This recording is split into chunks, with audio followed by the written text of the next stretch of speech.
So hello, half a day, everyone. I know we're getting people settling in, coming out of the waiting room. So we're just gonna take a minute. This is your chance to grab like your third coffee or tea. I encourage water this season, stay hydrated. But thank you all for joining us. So we'll give it a moment.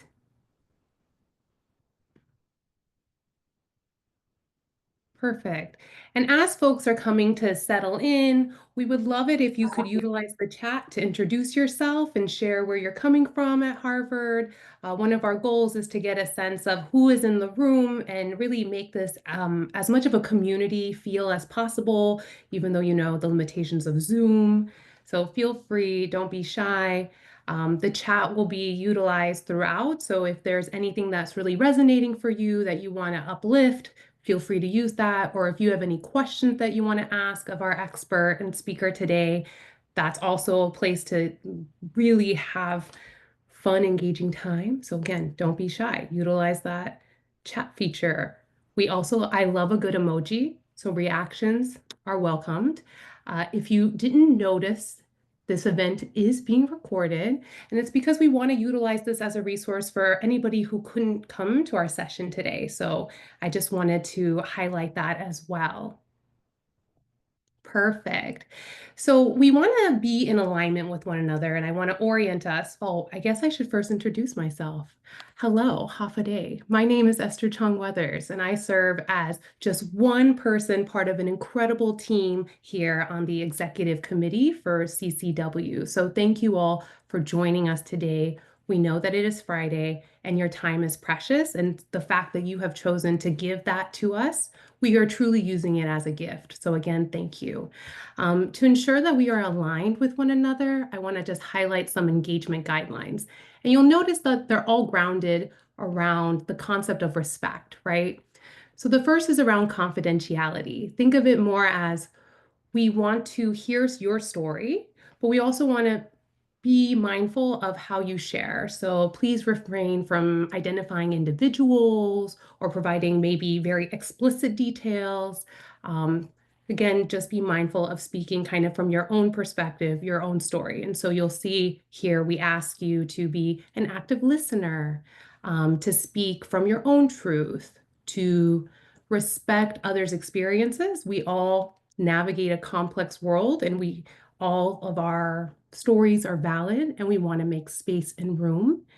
On the theme of making space and room, we want to really engage as many people as possible in this conversation. So if you feel like you have spoken quite a few times, think about taking a step back. If you haven't had a share, please take a step forward. That's what we're kind of looking for today, is to really be in community with one another. And finally, as much as possible, avoiding generalizations, so using more I language rather than we. So really be a good neighbor in conclusion. But with that, you are all here to learn about something really important, and that is the power of authentic leadership. And it is my honor and privilege to introduce our speaker today, Areen Shahbari, who is a corporate and executive training expert with over 17 years experience in strategy, innovation, and influential leadership. She partners with organizations to develop their executives and leaders through tailored programs and coaching, focusing on the synergy between psychology and business to drive impactful outcomes. As a founder of the Shahbari Training and Consultancy and an instructor of the executive and professional training programs at Harvard, Stanford, and Babson executive education, not just education, Areen has worked with global organizations such as MediaTek, USAA, Qatar Development Bank, U.S. Embassies and Consulates in Mexico, Santander, Saudi Industrial Development Fund, and the Middle East or the U.S. Middle East Partnership Initiative. So essentially, she has done it all. Fun fact, she has designed and delivered over 200 business courses and training programs across 9 countries and 5 continents. So she's still got 2 more to go. If anybody wants to make an offer for her, today is the day, so she can finish that list. And she consults and trains thousands of local and global executives and leaders. In 2013, Areen founded Cactus International, a social enterprise that promotes women's entrepreneurship and leadership in the Middle East, training and consulting women on building sustainable businesses. That's right, sustainable, not just businesses. Here for that. Areen holds an MBA from Simmons School of Business and a bachelor's degree in psychology and communication. She is a Fulbright alumna, a member of Beta Gamma Sigma Honor Society, so you know she is smart and brilliant, and obviously an award-winning entrepreneur and business instructor. Please take a moment with me and welcome Areen Shahbari. Thank you. Yeah, we're looking for the reaction chats. Yes, party balloons, clapping, love it. Thank you for this amazing introduction. And hi, everyone. It's absolutely an honor and a pleasure to be with all of you. And I was just telling the team, it's incredible to know about the organization and the fact that you are all volunteering. You know, the team is volunteering to actually do this work, this important work. So thank you for inviting me, and a pleasure to be with you. Ah, likewise. I feel like I am next to, somebody wrote Queen, so I'm like, oh, yes, I am next to royalty right now. So I want to acknowledge that your career spans global leadership, executive education at renowned institutions, and impactful initiatives empowering women. But I would love to learn a little bit more. What inspired your focus on authentic leadership? Essentially, your why. And how have your diverse experiences shaped kind of your approach and your scope? Yeah, that's a great question. I think, you know, when you talk about authentic leadership and what authentic leadership is about, I believe it's a journey.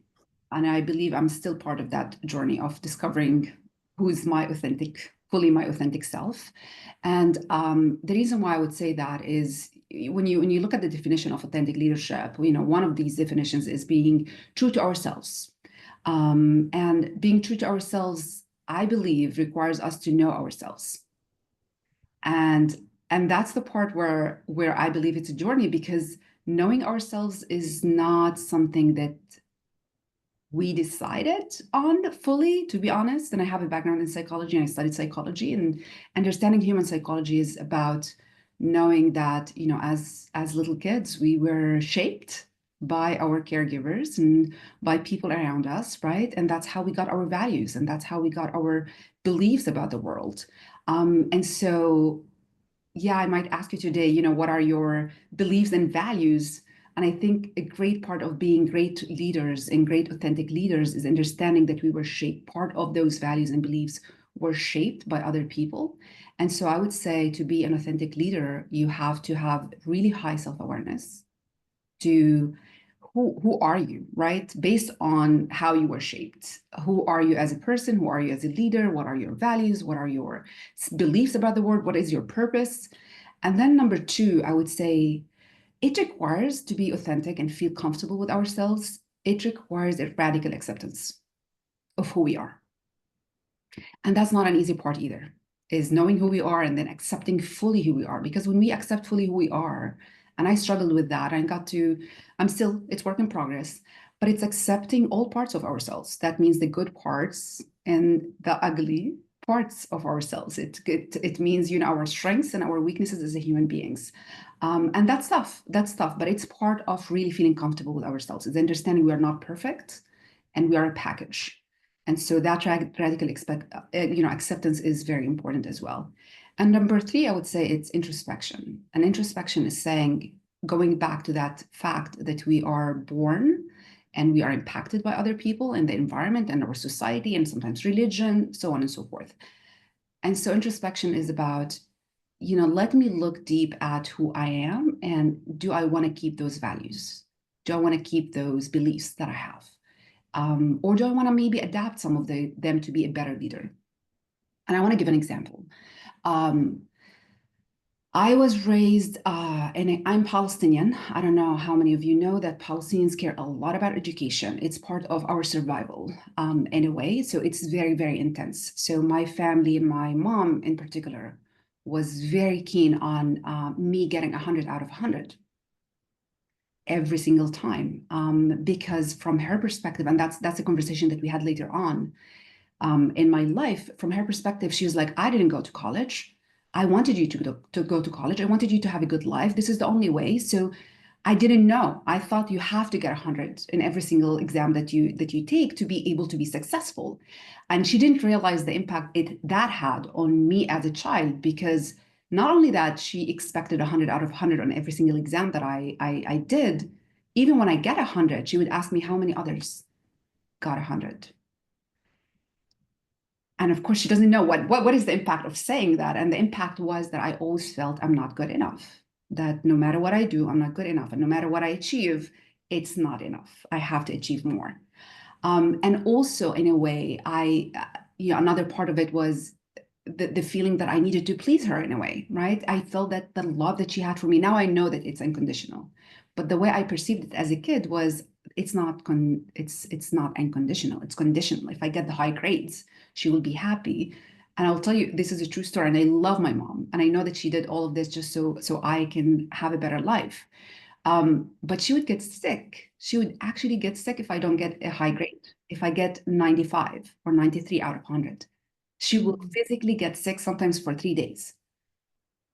And so for me, I think it impacted me in being people pleaser. Like I have to please other people around me. And you're right, like it started with my mom, but then I took this notion that people don't love me unconditionally. I have to please them for them to be able to give me love. And we need to understand those aspects because they really impact and shape who we are as human beings. And so that introspection part was important for me because as a leader, being someone who's people pleaser, who had difficulty with setting boundaries, who had difficulty with being assertive, that doesn't make me a good leader.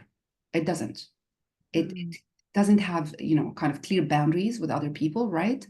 And so I had to work on myself during that introspection to say, okay, if I want to be a better human being, if I want to have a healthy life, if I want to be a better leader, then that means those areas are areas that I need to work on, which means I'm good enough. I'm going to work on that, increasing my self-esteem, that my achievements are not what says if I'm good or not good. I'm good regardless. If I achieve or don't achieve, or if I fail, it doesn't matter. I'm really competent, good as a human being, and it doesn't matter. It's not about the achievements. And then number two is that no, like people, I shouldn't please everyone around me. I should set boundaries, and boundaries are healthy. So I had to learn how to do it. I am very empathetic as a human being, very, very, very. I'm actually hypersensitive to other people, and very, very um, can understand where they're coming from, and especially that I study psychology as well. I struggled with assertiveness. So I had to learn, how do I combine both? How can I be highly empathetic, which is a great thing. It's a great skill to have, but how can I do that with assertiveness? So I learned to do it. It's not easy. It's not easy, but I took the path. I was like, okay, it's all about growth. So I'm going to learn how to be also assertive. And so I combined both. Now I can be highly empathetic and highly assertive as well. So that introspection is important. So when I say authentic leader, I know that, the people pleasing aspect, that this is not really my authentic self. I was shaped into that. And so being my true self is, I want to be someone that is, that can do both, that can act in healthy ways, can be empathetic, can be assertive, that feels that I'm good enough regardless of my achievements, so on and so forth. So, and then I would say number four is aligning our actions with who we believe we are or who we want to be, right? So that means if I believe I should care about people as people, not only employees who are doing the work, then my action should reveal that, right? And I think one thing that I learned that I don't see much in the US, but I bring it, right? Because authentic leadership is also not ignoring where someone comes from. I'm Palestinian, I have my own, I come from a certain culture, and I'm not going to ignore that. And I'm not going to ignore the beauty of the values that I have. Or my culture has. So I'm going to bring it in. So I don't believe in the separation between, when you come to work, you are an employee, and then you leave work, and then you're a human being, you're, a mother or a sister. For me, it's like, no, you come to work, you are everything. You are the sister, the sibling, the mother, whatever, right? The person who's living outside of work as well. And I think it's more important even than work itself. So I do that. My actions as a leader is I care about people who I work with on a personal level. I do care about them a lot. And of course, I have really high standards in when I work with people. So I also care about them doing the job. And I learned they don't, there's this notion that if we mix things up, it's going to be hard to do work. No, it's harder for you as a leader to combine both, but it's the healthy approach, which is people can come to work and I can really care about them as human beings. And at the same time, I can hold them to high standards and I can ask for accountability and I can expect them to do the work and do it well as well. So there's both words interconnect. They're not separate. I love that. There's so much in your share that I'm sitting with. Kind of going backwards from what you said most recently about like accountability. And I imagine that bringing your authentic self allows trust building to occur, right? Like there's something there about that vulnerability that you're showcasing, that might invite somebody else. And so that you can have those harder conversations, or that level of accountability is able to manifest because you've developed a relationship, I imagine. Something else that I'm sitting with is your call to action about being introspective. And that's really also taking a time, not just looking at our strengths, but what is opportunities of growth, as we would say in education, opportunities of growth, not a weakness. And I don't know how many folks really take the time to do that. And I think that call to action is really important. And the thread about how your childhood really linked into your career or in every aspect of life, I can totally see. I too was a psychology major, so I love the connection. And it sounds like in your definition of authentic leadership, there is this reflecting on self isn't just who you are in the moment, is who you have been and the people and places that have evolved you and how you carry them with you is what I'm hearing. So I thank you for that. I think something that I struggle with as somebody who also comes from a completely different place. I'm from a tiny little island in the middle of nowhere, Guam. Well, not nowhere, but you have to really zoom in on Google to find it. And I am also the first in my family to go to college. And so I'm also a first generation professional. And this notion of like authenticity sometimes feels risky. This saying of, well, you can just infuse different pieces of yourself and bring it in. And so I'm wondering, what do you think are some of the challenges of showing up to work as your authentic self? Because I think that's the dynamic that I navigate, is this challenge of, well, can I really bring my whole self? And I don't even really know what that looks like. So, what are some challenges that you typically see?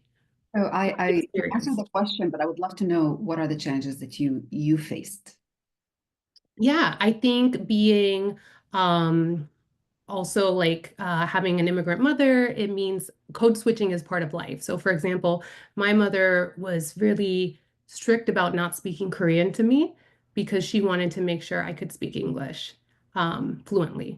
She was specific about naming me Esther so that it would be a familiar Western name.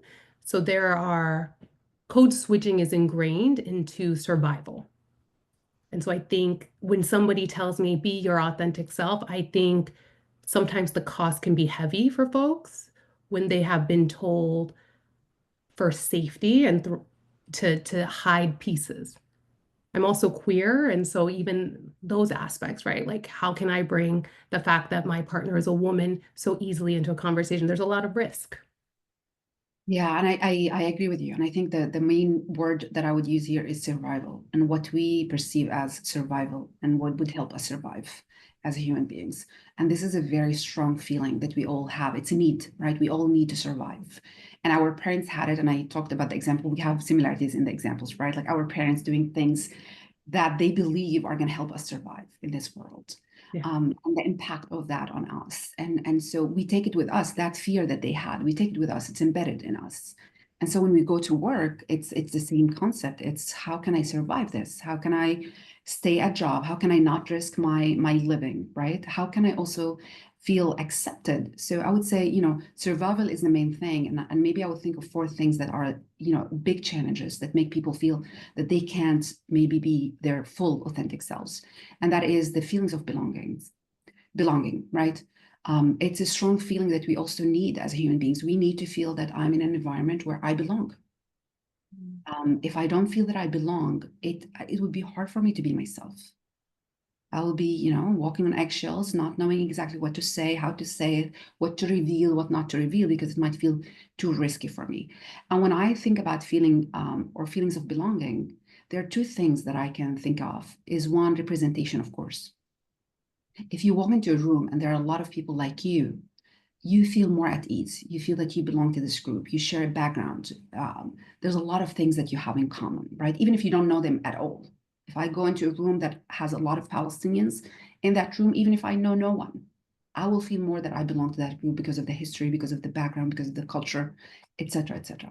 So representation matters. And if people go into workplaces where they don't see people like them, that absolutely impacts their ability to feel belonging. Now, even if you have good representation, right, not maybe full representation, but you have a couple of people who look like you in the organization, if the culture of the organization is not representative of the diversity of the people, then that is the same. You're not going to feel that you belong, even if you have people. So that's why the diversity on its own is not enough. You see a lot of companies are like, oh yeah, we're going to work hard to bring more people, diverse people, or people from diverse backgrounds. Well, sure, but if the culture in the company is not really representative of those different and the diversity that exists in the organization, then they're not going to feel that they belong.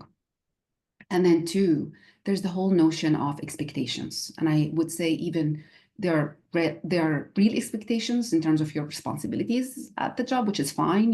Here's what we expect you to do, and you're like, okay, fine, I'll do it. But there's also another aspect, which is perceived expectations.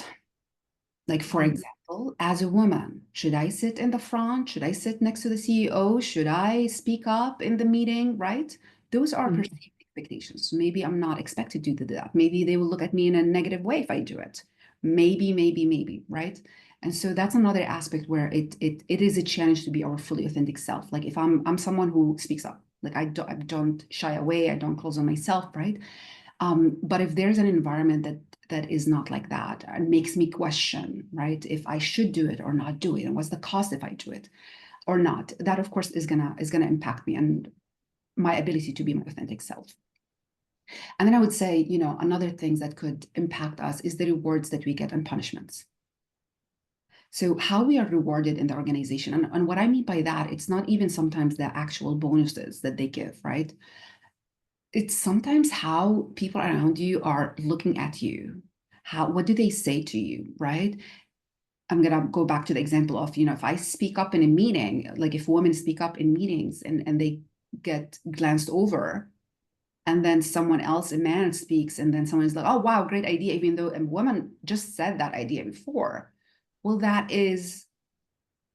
it's a reward for the man, it's a punishment for you who said that idea, because Mm. like, what are you telling me? You're telling me that someone can steal my idea and you would recognize that. So that is not going to make you feel that you want to bring yourself into the conversation or your competencies, so on and so forth, and it's going to make you feel that you want to shrink. Maybe you won't speak up anymore in those meetings. So it's very important to also be aware of those rewards and punishments that are happening, and they impact your perception of the expectations, what's expected of you, and of course that impacts your ability to feel your full authentic self. And I can't ignore the systematic discriminations and pressures that exist within organizations. You cannot ignore that.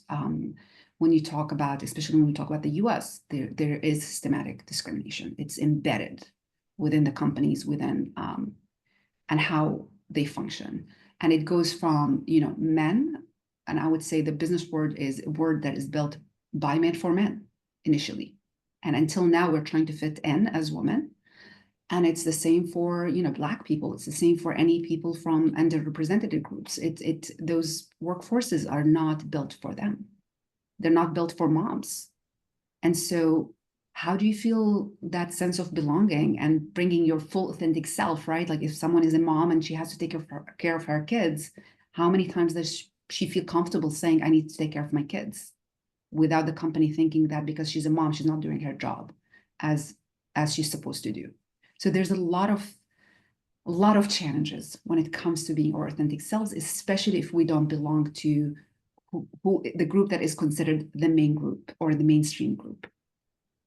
Mm.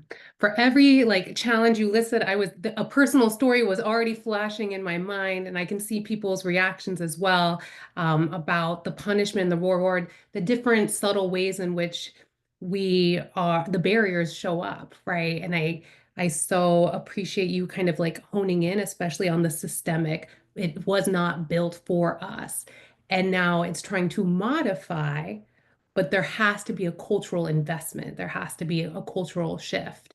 And I'm just sitting with some of those barriers because they're very raw and very real.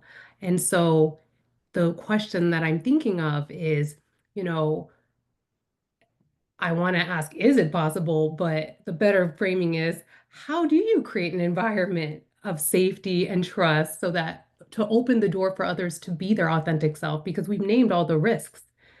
So what does it look like? How can we actually do this in action if there are so many challenges? How do we address them? Yeah, absolutely. I think the way my there's a simple answer, which is organizations should change from the top right down. Okay, but that's a harder one because usually companies won't change unless they're forced to. Hmm. And so they don't have a huge incentive. They might feel like a pressure in terms of PR, and how they're looked like and perceived. So you can see a lot of, diversity and inclusion offices and hiring people and so on and so forth, which is important and really valuable. But if the company or organization is doing it just to show, it's a PR thing, just to show that they are, kind of doing something about it. They're not just fully ignoring it and putting some budget there, but it's not embedded within the company's culture and policies and how they make decisions and how they reward people, so on and so forth, then it's not going to make the kind of the major change. So I would say if we really want a major change, it has to come from companies at the top level, and it has to be embedded across the board, which is hard to do unless they have a good reason to do it. And so far, they don't see that, kind of a strong reason to do it. So we need to put that pressure. We need to keep putting that pressure that it's expected of them. So it's not enough to just have an office that is responsible for diversity and inclusion. You have to do much more than that. That's one. And two, I would say, because I want to think more practically on how we can do it. And sometimes we can't ignore the impact of us as a human beings, even as one person, because as leaders, we hire other people sometimes, right? Or we manage other people, Right. and we impact other people. And usually, and I would say this, the main one reason why people leave their jobs is the boss.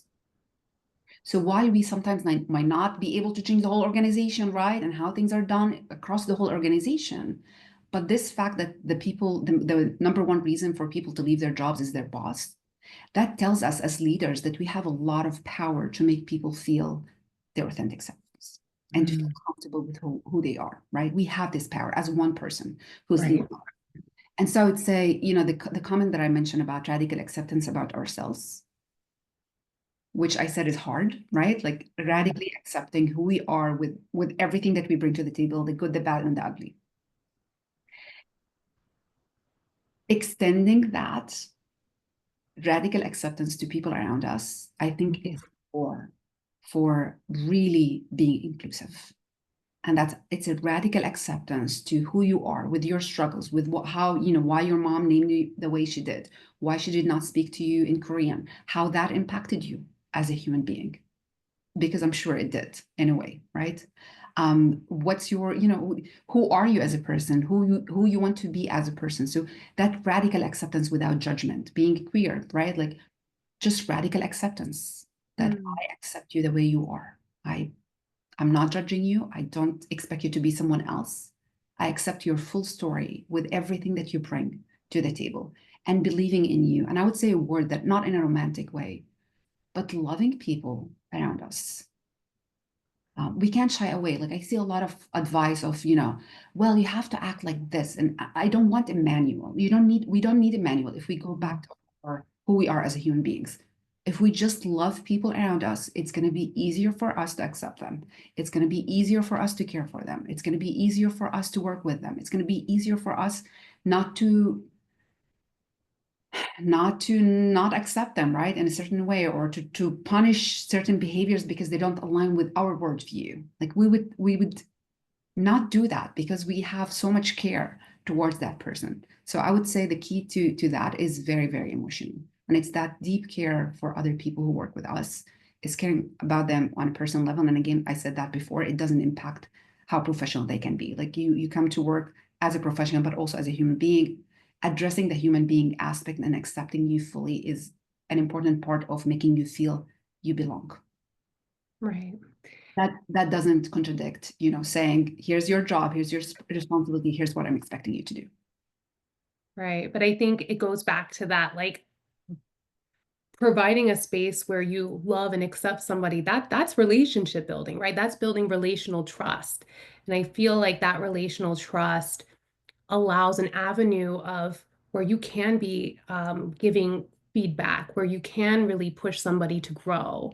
I feel like it's almost like a different type of investment. It's not a slight. The feedback is not perceived as a slight to them, but an opportunity. Well, I want to rise to that occasion. So I hear you, and I think the loving the other person, yes, it sounds so simple, and yet we're in a moment where that is really hard for folks. To really embrace people fully, especially if they don't agree with them. So it's while it's simple, it's very challenging in this moment. Yeah, let me ask you this question. Hmm. Has you ever worked with someone that made you feel you can be fully yourself? And That what can't be or can be. that you can be fully yourself, and what did they do? Ooh, that's a magical question. I actually currently do. So as you were sharing about kind of the key components, I was thinking about my current configuration in my office with my supervisor. And it is somebody who has taken the time to learn my story. That was the first question when we had lunch, when I got first hired. Tell me about yourself. Tell me what you love to do. Who are you outside of this place? And that kind of ethos of care is something that we have continued in our office. So it's just making space to hear what are the other parts of you that maybe I don't bring to the office, but are still in me and a part of me. I love So that. So, but yeah, knowing you on a personal level as a human being. Yeah. And I think that has allowed, for example, like if I needed to leave for 2 weeks to go to Korea, there was an understanding of why that is. It's a 14-hour flight. I'm not going for a week. So it's again, right? But that in the middle of the semester, having somebody be willing to let me go for that time and truly let go of the work, right? The work will get done. So I do hear you. I think that is key, but I am also so fortunate to be in an office where there are also overlapping identities. And so I think that goes to your comment earlier about representation, right? Not just culture. So I am very privileged in that aspect, and I can acknowledge that there are many folks on this call that may not have that dynamic with their supervisor where there are many overlapping identity markers. Yeah. And I would say, since you're saying that, boss is one aspect of it, but there's colleagues as well. And I would say reaching out for people and building those, and you mentioned that relationships. And I'm someone who really truly believes in human beings and relationships and the power of relationships. And the more that we get to know people who are diverse and different than us, the more we're going to be more open-minded and more accepting to other people. And we'll see the beauty, there's so much beauty in the diversity of the human beings. And so you can find other people, right? Across, I mean, if we work for Harvard, then you can find people across Harvard. It doesn't need to be even your department, but people who can see you as a human being. This also helps in us feeling that we like our work, we like the organization that we work for, we feel accepted, we feel loved, we feel, heard, we feel seen in a way. So while I'm talking about the responsibility to create safe environments is on the company. There's no question Yeah. about it. It's 100% on the company, and we should pressure and continue working on that. At the same time, I do believe in taking agency on our lives and always being entrepreneurial and having a growth mindset and saying, well, I deserve, right? I owe it for myself to feel good. I owe it for myself to feel I can be myself. And so, what is it that I can do to actually create this safe environment for myself? And so, reaching out for people who are very supportive, who are there for me, right? are encouraging me, I'm gonna do that. And I want to spend more time with them. And this is important. These are key aspects of our lives that make us feel safe, that we are with people that accept us fully the way we are. And so we can do it also at work. We can do it, of course, in our personal life in terms of our friends and who are the people that we want to, kind of be the closest to, but also we can do it at work. And we need to do it at work because we give a lot of our hours of our lives to this place, right? And so I feel like if we didn't, my goodness, we'd be in a situation. That's quite a few hours in a day. So no, I appreciate you empowering us, right? Like just because, yes, there is systematic change that needs to be happening, and it really does need to be an organizational shift. We too have agency in this, and we too have the opportunity to connect across. And I think something I want to kind of expand on is on the theme of connecting across and being a big Harvard organization, we have a variety of people on this call who are in different levels in their career. So some are starting, some are emerging leaders, some are already leaders. And so I have two questions that kind of highlight maybe some tips that for each group. And the first would be, if you could go back to the start of your career, what advice would you give to your younger self? And then the second question is, would you change anything about your journey towards becoming an authentic leader? Yeah, that's an excellent question. For me, I think I wish I knew more about the introspection aspect um, when I was younger. It took a lot of time for me to get there, and it was when I was too overwhelmed because I was, the people-pleasing aspect, accepting too many offers and overworking myself and getting to a place where I couldn't continue doing it anymore, right? I got burnt out and I got things happening in my life that forced me to go through introspection. And I wish if I knew about it earlier in my life, I wish I took the time because it's easier. It's easier to do Mm, introspection when you're in a good place than not. So that's one thing that I would say. Yeah, learning how to be more assertive earlier on in my career, how to set boundaries, healthy boundaries. I wish I learned how to do that earlier in my career. I think it would have helped me more to get to being more my authentic self and not someone who's just, all the things that I talked about in terms of how I was shaped. So getting rid of that and choosing how I want to be. yeah. I mean, again, introspection. Sometimes that work comes, you're right, when the mindset is in a dark place and dark things are happening, it forces. So, what happens when we're introspective, when we're actually in a good place? Like, what type of imagination can we have for ourselves, and what kind of honesty can we really navigate within ourselves when we are coming from a good headspace? So, I also like that it's not just in bad times, it's also in a good moment.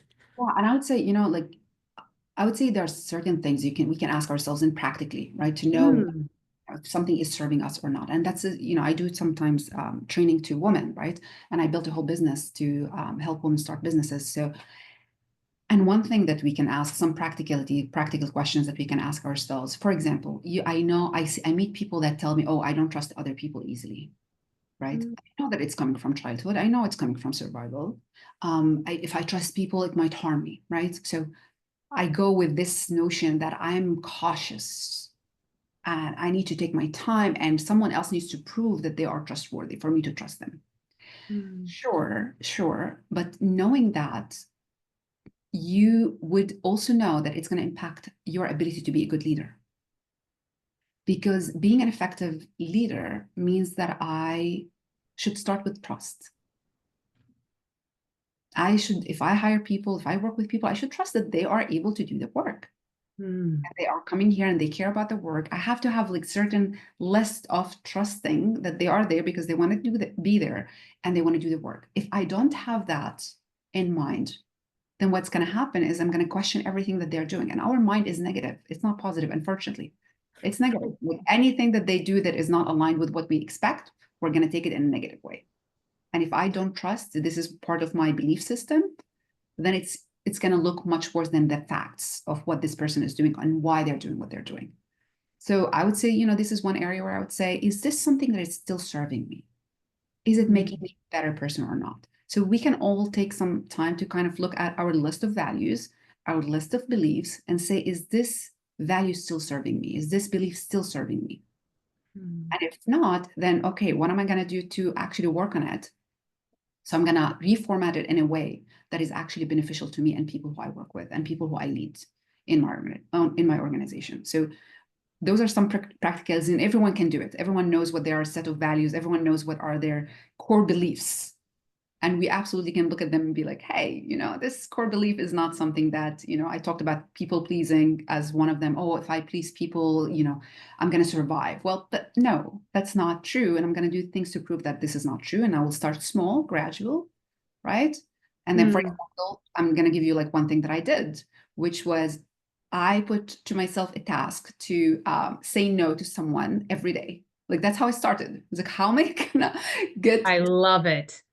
And then I was like, okay, no matter what, I'm gonna say no. And of course, I felt a lot of anxiety because I did that. I was like, no, okay, good job, you did it. But then I would feel a huge amount of anxiety, and I'm like, okay, it's fine, it's fine. You're learning how to say no. It's part of the growth journey that you're going through. It's this emotional feeling that you're having that is negative is okay. It's part of the journey. It means that you're doing it, that you're growing actually. So the framing also of how we talk to ourselves while we are on this journey of changing certain things is important as well. But you start small. And then when I started doing it, people were like, okay. And I was, of course, I was astonished. I was like, oh, I would have spent like hours if I said yes. Lamenting about it. The person just said no, and now it's off my plate. And the person didn't care that much. So that's how I learned that, you know what? No, like you can say no, you can set boundaries. It won't actually harm the relationship. Actually, it would improve the relationships because the more people understand your boundaries, the more it's healthier. There isn't going to be any negative emotions. You're not going to have resentment towards people because they are crossing your boundaries that you're not setting clearly to them. So it's a growth journey. This is what I would say. It's exciting. It's hard and tough, but it's exciting as well. And it gets us at a place where I would say, today I feel more content in my life than I've ever felt before. So all the hard work that I put in is worth it. And I feel much more authentic than I did before. Ooh, I mean, the journey from surviving to thriving is not easy, but that line alone is everything. And so I want to give a moment to open it up because I know that I'm sitting with so many of your nuggets of knowledge, but I don't want to hoard. And so I want to open it up for questions. And we've had a few come through the chat. So I'll read one out to you. So oftentimes it can be exhausting to speak up and speak up regularly and feel unheard. So, what advice do you have to not completely shut down and be quiet because it is emotionally just easier to let it? Can you repeat the question? Because I was trying to read the question while you're talking. I'm sorry. Oh, of course. Okay, so oftentimes it can be exhausting to speak up and then speak up again, but feel unheard each time. So, it's a consistent disregard. So, what advice do you have for someone to not shut down and just be quiet? Like, how do you encourage them to continue to speak up, or what can they do to increase their emotional dexterity? Yeah, excellent question. First of all, I would recommend all of you. I don't know if you read the book yet or not, but the mindset book is it's called Mindset, written by Carol Dweck, a professor at Stanford. It's an amazing book that have helped me a lot too in thinking about how life life is a journey and it's all about growth. So it takes away this pressure that I have to get it right every time. And in the book, and I love it, and I use it when I teach entrepreneurship as well and innovation because it's how can we have an entrepreneurial mindset where if something is not working, I will try something else.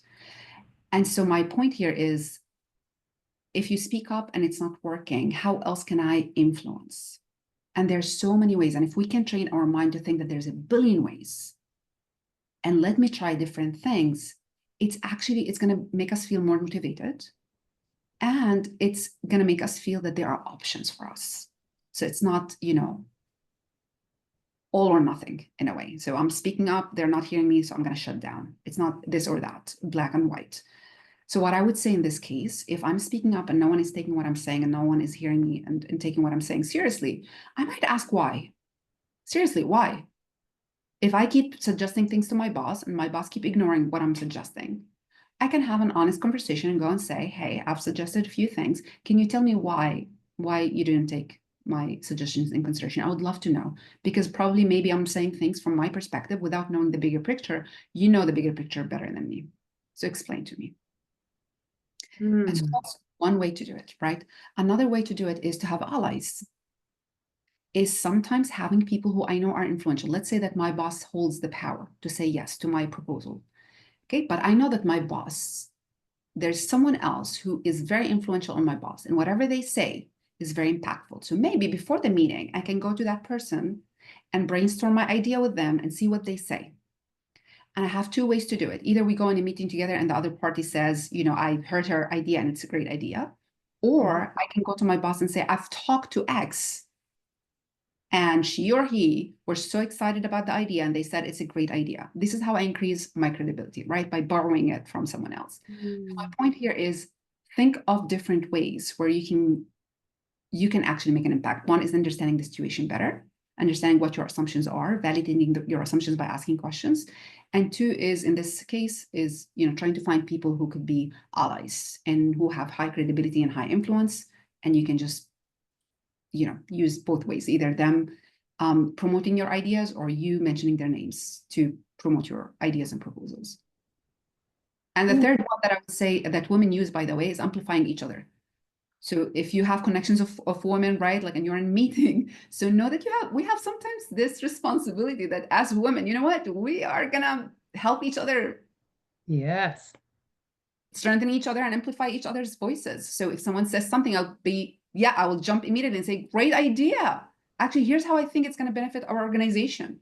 And so we have also a role in amplifying each other as well. Mm. Yes.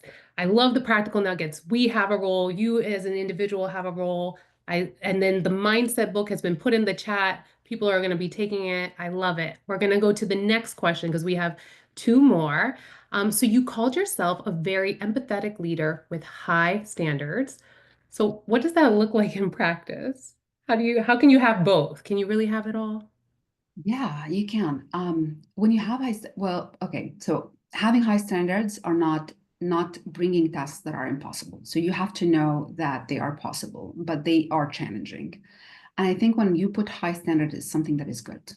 It means that people want to be challenged and people have huge potential. And your job as a leader to get the best out of them and to show them how much potential they have. So if your standards are not high, they're not going to get there. The way I do it is I set the high standards and I say, here's what you need to do. And I also show them that it's not for me. They're not just doing this for me or for the organization. It's for them as well. And it's for their growth. So that's how you get the motivation. And it's true. I'm not lying in saying that. And then you are there for them. You say, I trust you. And I use those words because it's true. And I say, I trust you. I know you have what it takes to achieve this. And I know you will do a good job. And I learned, and I wasn't good at it in the beginning. And sometimes now I also am not fully good at it because I take ownership, right? Like I talked about, I'm a perfectionist in a way Mhm. as well. It's still something that I'm working on. So sometimes I get into the way of someone else who's doing work. Mm. I still need to work on that, but I learned overall not to do it. Meaning I create a task and I give it to the person. I say, you are fully responsible for this task. And this is important because when they achieve it, they want to feel that sense of achievement, that they actually made it happen. If I'm involved, they're not going to feel that achievement. So it's multiple things that I do. It's really clearly setting the expectations, giving the task to the person, saying you have full autonomy to work on this and you will have full accountability when you're working on this. I trust you and I'm here for you. So if you need some help, I'm here for you, but I'm not going to do the task. Mm. And I found overall, and I do it with people who I work with and lead, and I do it with my students. And it's just incredible because even with a semester, when I have, 30 students, 40 students, and I say, here's what I'm aiming for. And all I care about is your growth. Like this is what makes my job so rewarding, is your growth. And they're like, well, this is too much. I'm like, yes, but you can do it. I know that you can do it. And then you see them from day one to the last day of the class and what they present. And I'm just astonished. They're speaking the language, they're arguing, and I'm like, wow, they're bringing those strong arguments, showing critical thinking. And I'm just fascinated. by what they did. So what I'm trying to say here is this approach that I do in my classes, and I do it with people who I lead, is working just fantastically. And when someone is going through a tough time, I'm there for them. I listen and I tell them, I tell my students and I tell people who I lead, I don't know what's happening in your life. If you don't share with me, I don't know. Right. So please do. So I know what's going on. So then they do. And when they do, I'm there for them. And I will tell you this, here's what I discovered. People don't want discounts. That's not what they're asking for when they're sharing their struggles. They are capable to go through their struggles and do their work and do it really well. So they're not asking for discounts. They're asking for someone to see how capable they are, and the fact that they're going through so much struggle and they're still, they're responsible and they're working on the task. And when you say that, when you say, I'm so impressed, or I can see how much difficult it is for you, and you're still attending the class. I had one student who had his mother in the hospital, and she was on the verge of, I mean, it was a critical situation, right? And he was in the hospital. And I told I was like, you don't have to attend the class. It's fine. I'm so sorry for what you're going through. Like, it's so tough. Don't worry about it.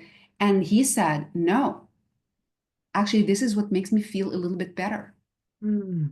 being in class. So I'm going to attend class. And he was so motivated. He did so well in class.